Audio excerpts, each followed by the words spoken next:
Hey, I'm Decathlon Gamer. Welcome back to FM24 Youth Factory, episode 47.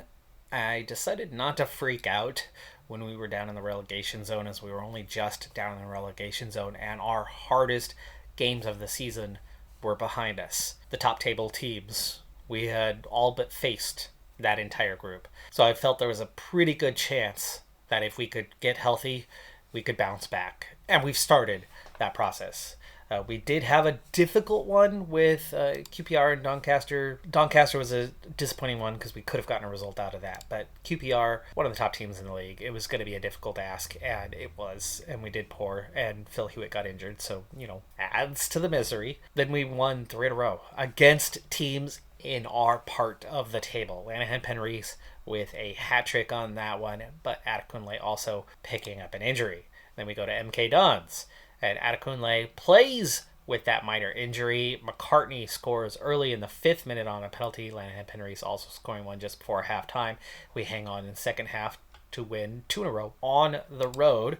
We continue that with a 2-1 victory. Late come from behind victory, again with Lanahan Penrith now understanding what it means to be a striker. Isaac Heath scores, and we get 2 goals basically in stoppage time for a near perfect performance after a pretty poor team performance. But now it's Steve Walker hurt, Adekunle still injured, and then a top team in Birmingham City was too much for us. But other than that, it's been a good stretch. Phil Hewitt missing a penalty does not help, but Wilkinson injured, coming back. He's been injured for a long time. He came on very late there, it looks like, and we are down to 7 games in the season. And we are down, but not out. We are very much in play for survival this season, though it's not going well. Oh, Birmingham City is not a good team. Ouch.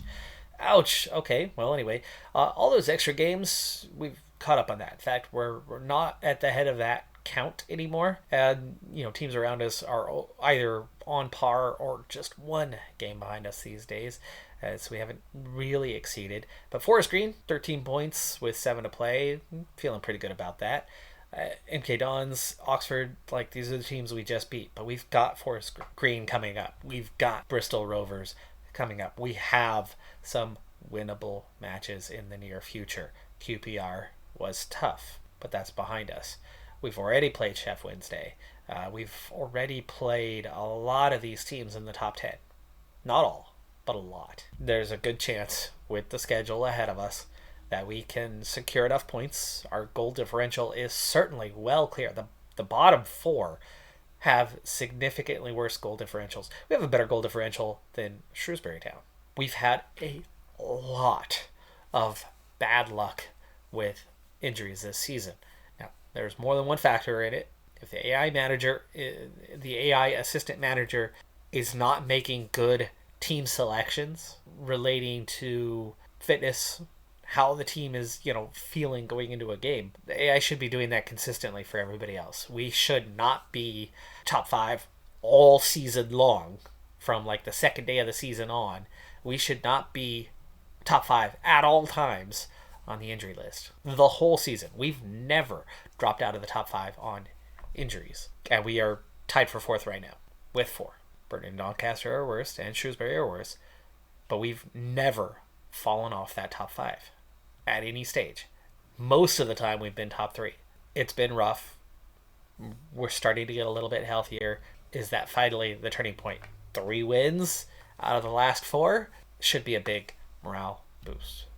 But there's still a lot of work to do and not a lot of time to do it, and we do not control our own fate at this point, as Bristol Rovers do control theirs with that extra game in hand. Steve Walker's development has been rapid. He's gone from only above 2 players to now above, 6? Big jump for him. Lee Ward has developed pretty quickly also. Phil Hewitt has gone from about a 90 to a 99 now. Rossini has finally topped 100. In fact, our list of guys over 100 has grown significantly, as both McCartney and Sam Lyons have gone from 80s to over 100 over the course of this season, playing at this higher level. It's getting a lot of attention. Both are unhappy. They want new contracts. I can't afford them at the moment. I can afford a bit of an increase, but not crazy increase. I could probably get one of those out of the way, but certainly not both. At the beginning of the season, we had 3 players that were championship level. That has not changed. We had 3 players that were League One level. That has changed. We really have 4 or even 5 now. And then very good League Two level, another 4. And that was definitely not the case at the start of the season. So we have grown, we have developed, we have gotten a lot more competitive for the level we're at. And now it's just a matter of survival and then hanging on to players yet again into a coming season. The development of Walker has been great. We're going to lose at least one player this offseason, though, because of FFP. Like, we do not have enough to hang on to everybody. Who goes? Well, most likely it's going to be like weak link kind of player in, say, a McFadden. I would definitely let a McFadden go before others. Lee Ward could step up. Actually, Redknapp's another one. Redknapp's almost maxed out, actually. So Redknapp would be a good one to get rid of, and would definitely be replaceable. We've got him extended.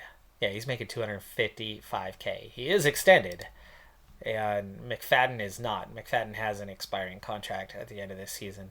He's making 397. I have tried to negotiate with him, but he very much wants to keep his salary right about where it's at. I was trying to get him down to about 350, 360 to save a little bit of money. We do have difficult decisions to make when it comes to no. See, we're okay. We're not going to have anybody too old hitting that 22 for a while. So we're actually pretty okay to just about hang on to everybody if we can afford to, but we're not quite there, right? I've got 60K in play, and I'm guessing we're going to need probably 100 to get a couple guys that are looking for new contracts, and then get into signings for next year. So maybe next January is when we would be facing the threat of losing a player for the first time, but probably during the off season we'll lose one guy. But if it's I don't know, Adekunle, for one, we bring in $6 million for him, and 2, we've got not just Phil Hewitt, but really Steve Walker. Steve Walker, the development rate for me would be the guy to take over for him, and then keep Phil Hewitt as that backup who continues to grow and develop and be good enough to play in the level. It shows that we've had that development, but look at the injuries list again. It's Adekunle, it's Wilkinson. Rest for Lanahan Penrys. It's Archie Jones who's out injured. It's Steve Walker who's out injured. We just can't get right?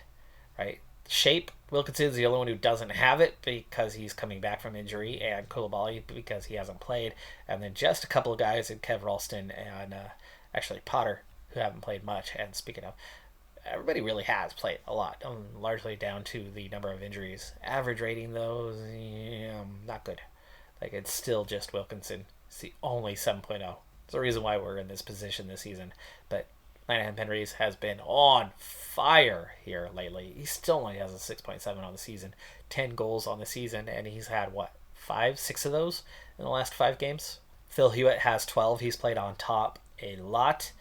Lanahan Penrys just has not played there as much. Yeah, see, the very beginning of the season, 3 times out of the first 4 games, he played on top. I have spent a lot of time on vacation with the assistant manager making the selections, and he's played on that left side almost exclusively until all of a sudden 4 games.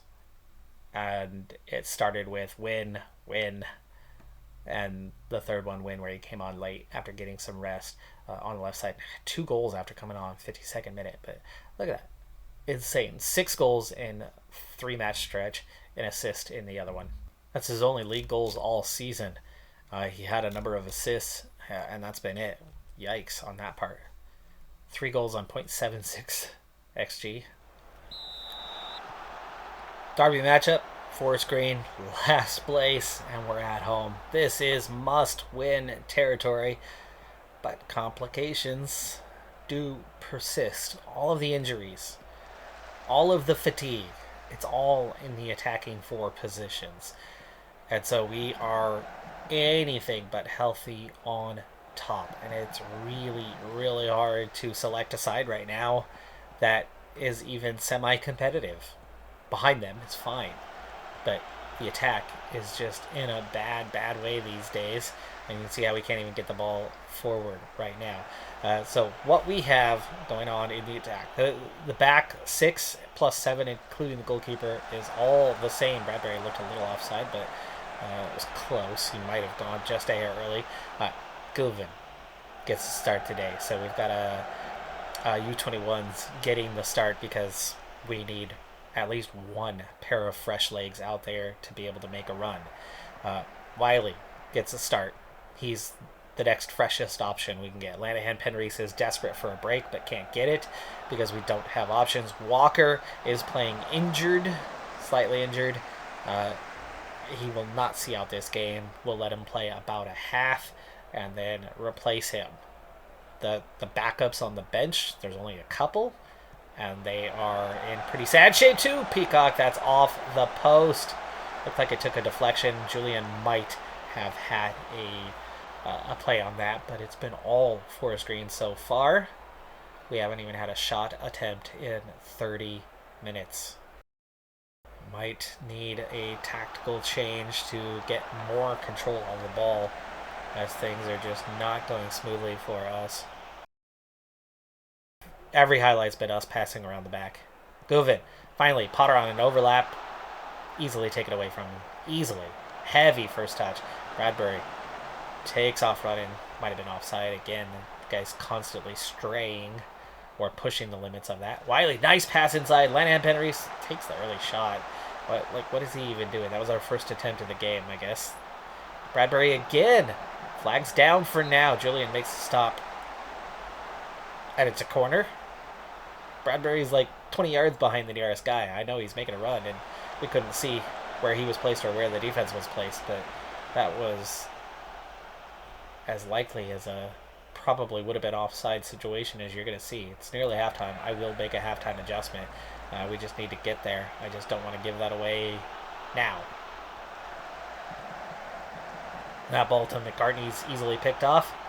Had too much ground to cover. McCartney was just standing there holding his ground. Russell with the cross. Bradbury gets there this time easily onside for the first time that we see. Walker definitely needs to come off at half. Into stoppage. Quick stoppage. It's goalless. It's been all them. Halftime talk got the team fired up. We're going to go more counter-attacking and balanced as we go forward. Lanahan Penreese, free kick, dangerous position, and he scores.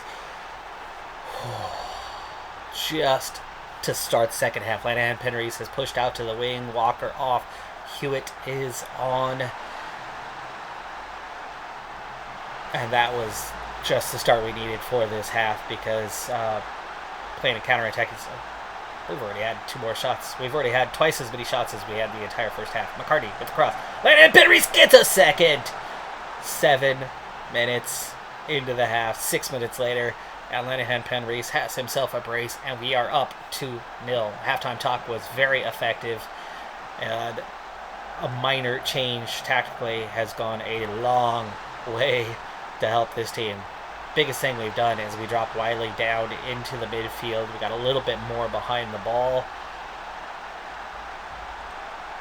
Now it's their turn to try to come at us, and unfortunately they have not succeeded on that occasion.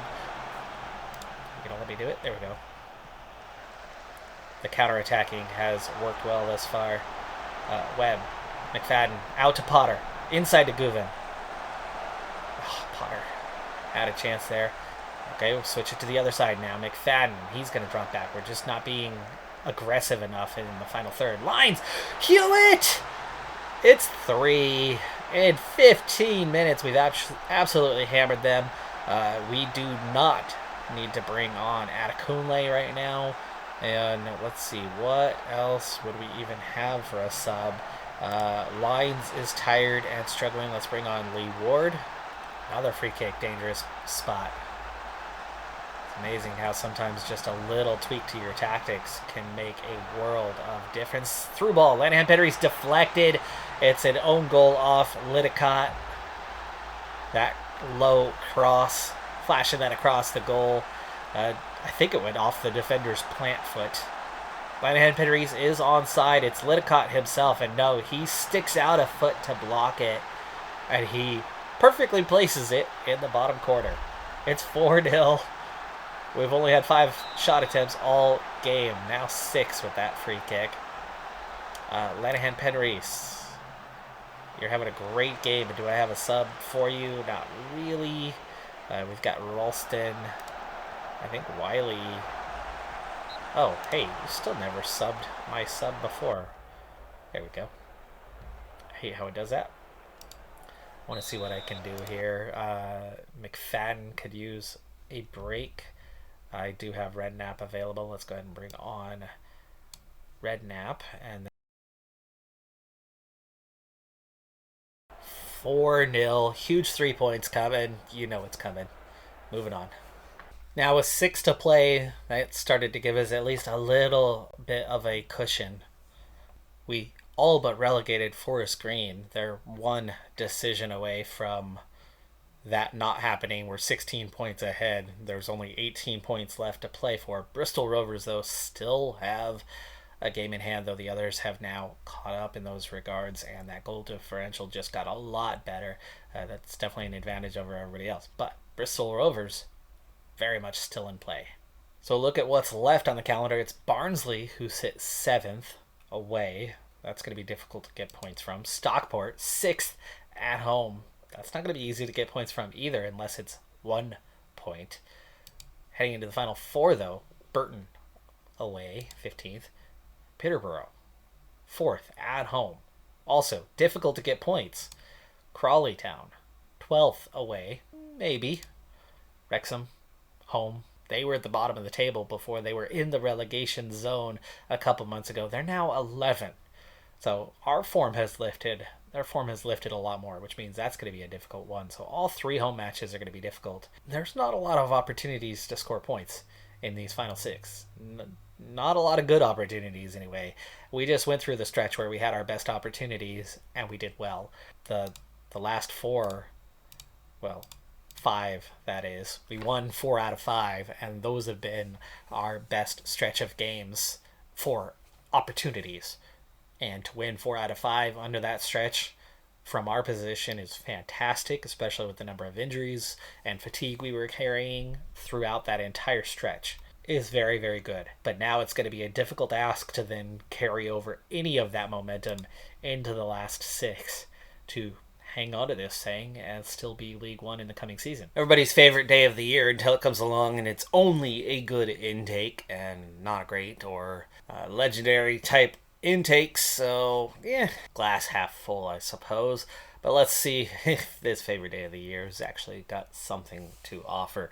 In terms of top talents, a goalkeeper who doesn't appear to actually be a top talent, but of course this is all just assistant manager views. We'll get the real numbers after the game. We'll attend the game. Ben Fletcher and George Jones appear to be the best when it comes to potential, and I would imagine that these couple decent talents aren't going to make the squad.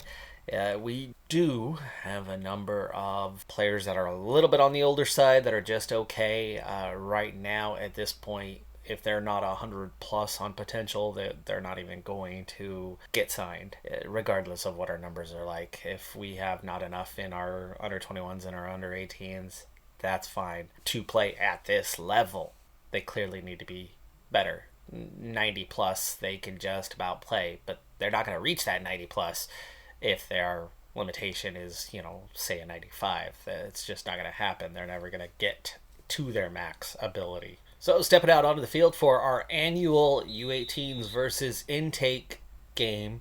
The intake has won quite a few of these. Usually there's a lot of quality and some of them kind of get straight up, but in recent years it's been a lot closer. For this year's game, the 18s are in purple. You've got the intake in green and black. And they seem to be faring much better at the moment. Fletcher, nice switch there. And it's a goal. 7 minutes in, it's 1-0 for the intake team. Good passing movement. Pre-ball up to Fletcher. He's got that ball switched across for Bibby. It's actually, I don't mind that pass being behind Bibby like that, because if it's at his feet or in front of his feet, Goalkeeper's got it. At that point, you're too close to the keeper. You have to go away. So pulling it back is fine. It takes that little deflection, and the winger slots it home. But big cross there. Nice block. Harvell. That corner's cleared away. XG about the same for the two squads right now. The 18s are able to put together some better possession. Looking at the quality in the 18s, there's two players that are definitely almost senior squad ready. One of them is out injured right now. The other one is coming back from injury but is eligible and playing today, at least part of the game. And then there's another, I'd say 3 to 4 that are close. Probably U21's ready. So there's about 5 players with, like I said, one of those out injured and unavailable. So that means there's about 4 of the 11 on the pitch that are going to be pretty dang good. And then whatever we have for the intake. And in terms of that straightforward quality, I don't think any of them necessarily are standing out at that level. Potential, sure, maybe same or better. You would expect the U18s to have the advantage today, at least slight. And right now, as things are going, numerically, it's pretty close, but they are putting together the better chances. But they trail. So it looks like the 18s are strong down the wings. It looks like the intake team is down the center and the right, that they are making most of their chances happen. Neither one able to attack on all 3 fronts. Bergman, good chance to overlap there. Didn't really take it and drop back. Early cross, right, gets a free header. Keeper pushes it over. No one player is standing out, though, so that looked like offside, but flag stays down. With how things are going, I would not be very surprised, as that was nearly a penalty. Chance. Jones, he stepped past his guy. Could have. He had a good vision of goal there, and instead opted for the pass. The way things are going, I'd say the intake team is set for 1 goal, and they're kind of in the right place for that one. With more than 1 goal of XG, I'd say the U18s are due.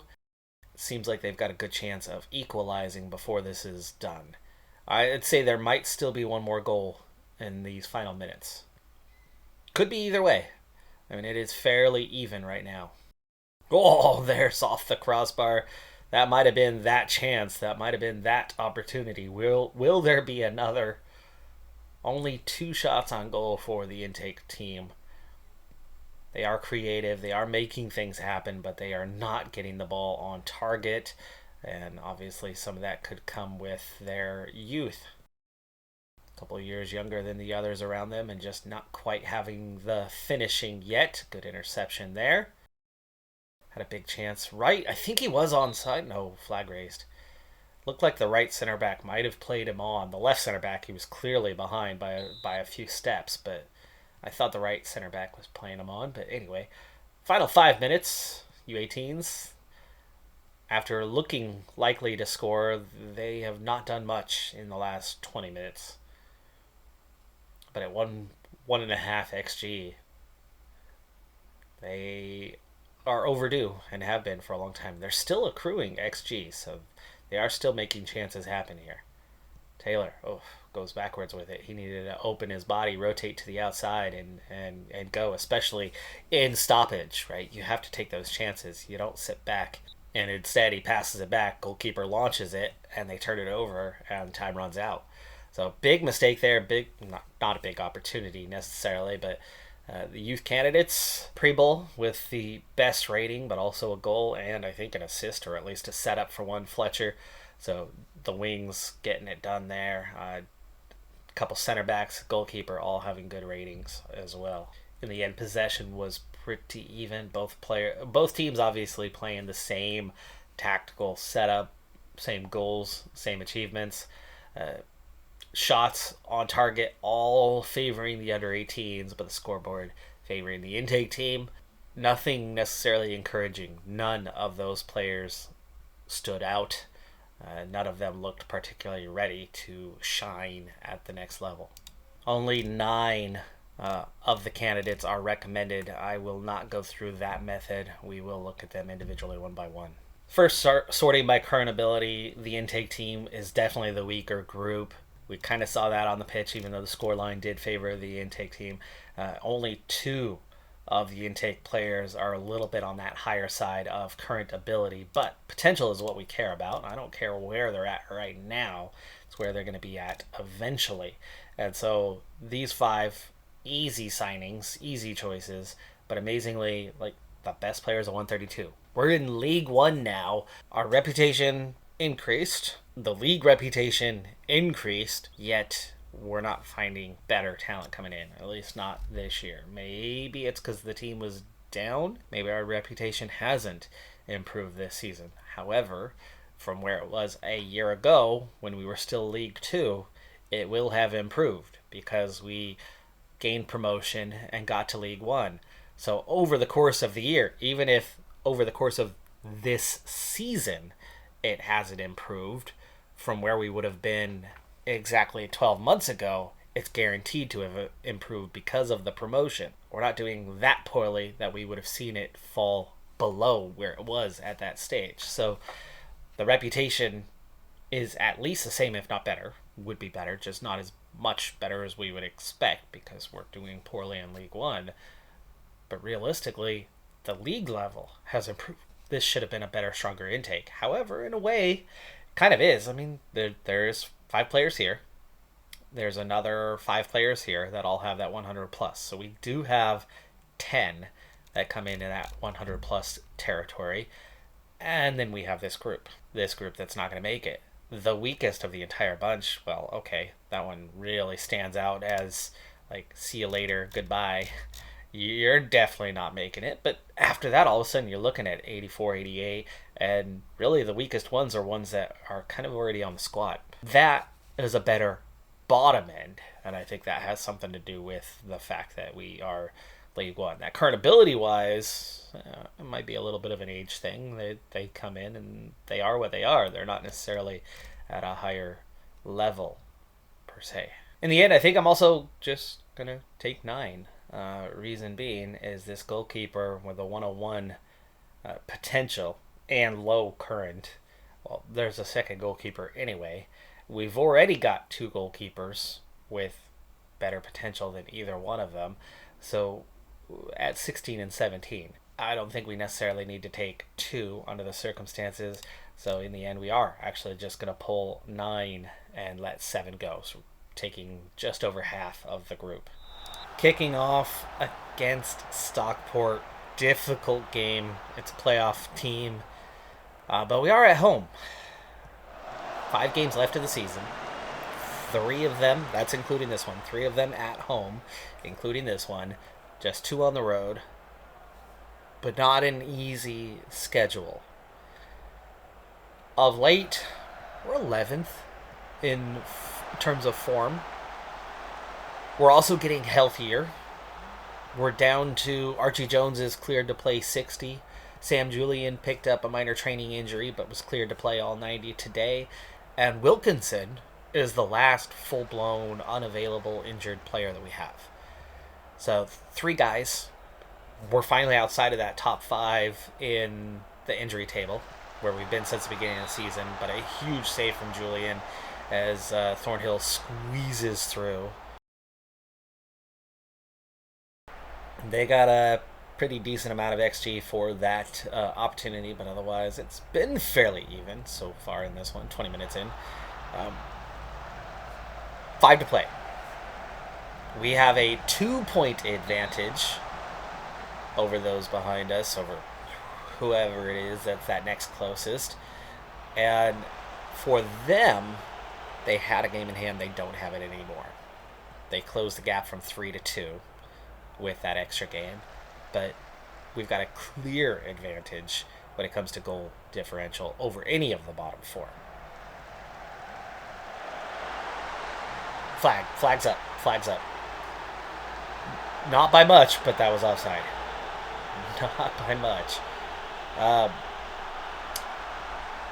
worrying trend, though, with just how easily they carved us open there.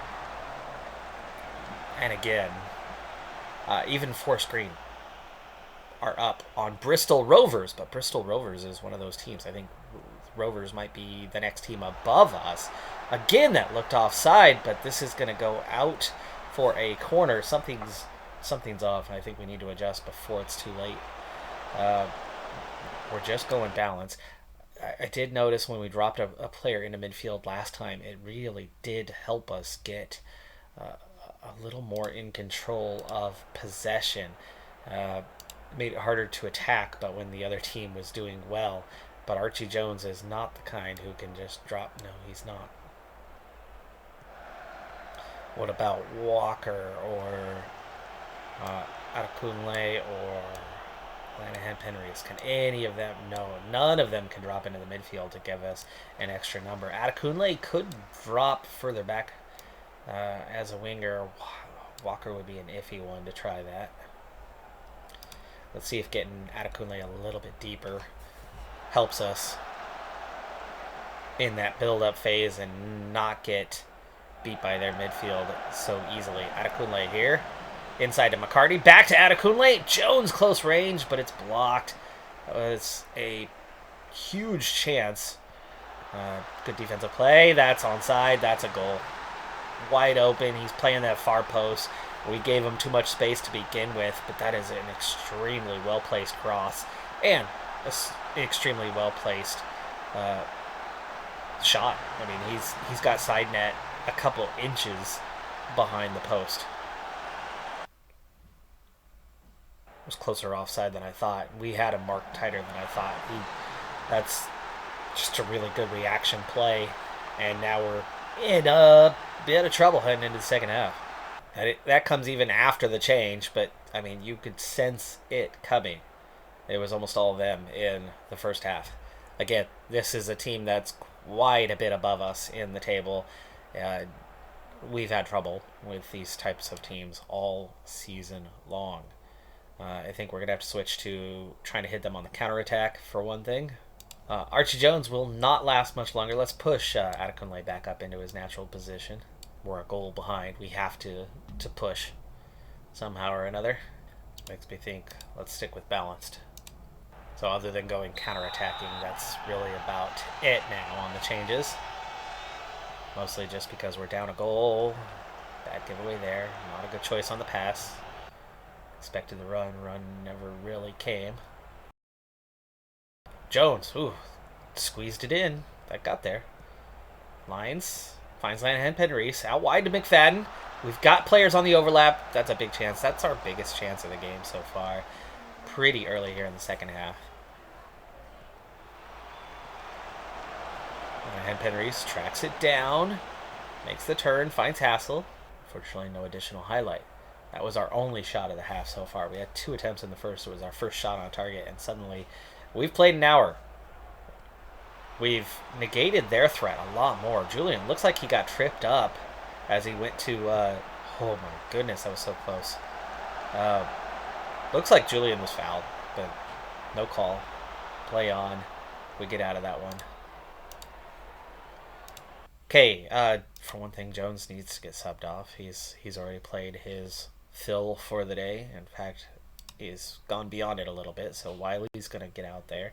I think we need to start pushing up. We're going to need to go attacking here in the last 20 minutes and go for it. I never got to the point of what I was wanting to talk about earlier, how we're 2 points clear.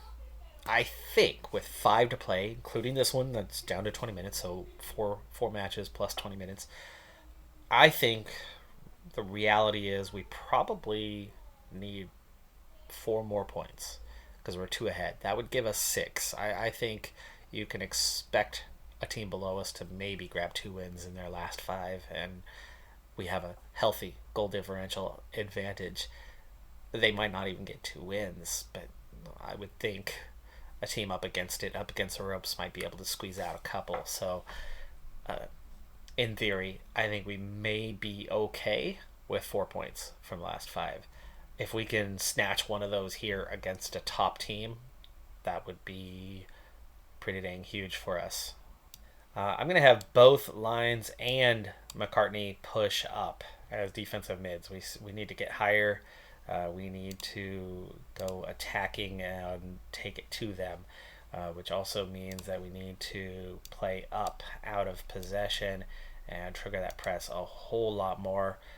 We got to go for it. There's got to be risk. There's space behind our defense for them to hit on the counterattack. In theory, they're going to try to hang on to the win now in the last 20, and so they're only going to have one player up. Just the one change so far. We do have options regarding that, but I don't know who, what, where, when, why, how we're going to get any of those things to happen. Let's go ahead and change a few more things. For one, let's go ahead and play into space. Go more standard, much higher tempo. Go ahead and distribute to playmakers, or maybe to fullbacks. Distribute to the fullbacks so we can get the ball going out a bit faster. There we go. There's that distribution to fullbacks, getting us out into that space a little bit faster and got us going. Overlapping to Adekunle, who's going to cut it back, get it to it. Potter coming inside, and we get a chance right away with those changes. Right away we get a chance. We head it over, but if we can get a few of those here in the final minutes, maybe, just maybe, we can squeeze one into the back of the net. They are celebrating playing keep away right now, though. The press is definitely there, though, and we get it back after we force it long through the goalkeeper. Adekunle in space, takes it inside. Man, that looked like it was headed for the upper corner, and it was nowhere near. Not even close. I do not want to play for set pieces, though that is one, I guess, way. Oh, come on. We've come into this and we've made this game a 50-50 game. We should be getting a goal. Their ball. Time's up. Time's up. Eventually we play it off Webb, but the whistle goes. We battled back and earned a point, but did not get a point. We come out of this with them going home with all three. In the end, we made it a 50-50 game in the end. Picked up 5 yellow cards, played aggressive, made adjustments that worked against the top side, but just could not bag a point. So we go in with 4 matches left in the season. Let's see if there's any damage in behind us. And there's not. There is not. Bristol Rovers lose to Forest Green 1-0. Forest Green, not a threat. They're 10 points behind with 4 to play. MK Dons is 10 points behind with 4 to play. I no longer consider them a threat. They are not officially eliminated, but we're down to Oxford at 6 back and Bristol Rovers just 2 behind. Birmingham City probably a little too far ahead. Oxford drew with MK Dons, so actually though that was a big opportunity for both of them, and they drop points. Oxford do get 1, so they get within 6 instead of 7. But for us, that was almost an ideal result. I mean, technically, MK Dons winning would have been the best thing for us, with Oxford stuck at 33, and MK Dons would have only been at 32 with that one. But this helps eliminate MK Dons and keeps Oxford from getting 3 points well, they weren't at home, actually. They were on the road, but still 3 very capable points when you're facing a relegation. In fact, all 4 of them played each other. That was a huge opportunity every direction, and having the worst team get 3 points and the best team get no points and the middle 2 only taking a point, that's nearly the ideal scenario. And now there's just 4 left. We're still in a pretty okay position. We still might need 4 points. 3 might do it, because that would be 5. 2 might do it, but I'm not sure, right? I'm not sure that they would only get 3 points. I'm counting on Bristol Rovers to get at least 1 win in the last 4 at 41. I really feel like if we are going to have much of a chance to control our own destiny, we need 1 firm victory at least, minimum at least. That's what I'm banking on here. We now have 2 road, 2 home. I think we're going to play out live until we've got something a little more firm. So 1 more episode to stave off relegation for this season, and then get us into what I would assume, if we can hang on to players, is going to be a much more mid-table type finish next season. It might not be till the season after that we are challenging for promotion, in terms of development. That's going to do it for this episode, though. I'm Decathlon Gamer. Like, comment, subscribe, and I'll see you next time. Have a good one. Be safe out there. Bye for now.